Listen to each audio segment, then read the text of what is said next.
Hi my friend, welcome back to my channel. Today I will explain how to use the Vortex indicator.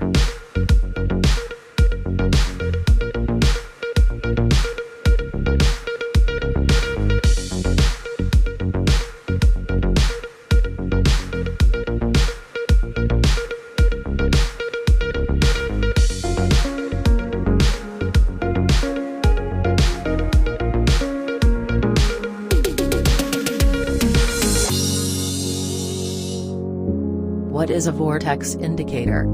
The Vortex indicator is one of the many data-related tools that can be used to measure the status of the market, the current trend and where it is moving. How to read the Vortex indicator?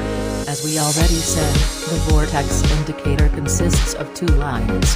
The first, Y plus, indicates positive market movement or growth, and the other line, Y, indicates negative market movement or losses.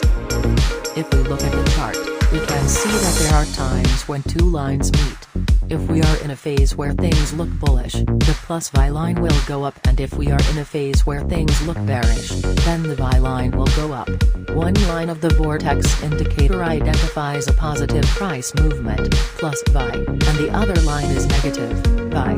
The crucial point is the point where the lines intersect. This cross provides a buy or sell signal. When the two lines of the Vortex indicator cross each other is the most important point. If you see the plus Y line crossing above Y, open a buy trade because the direction of the price movement will soon change.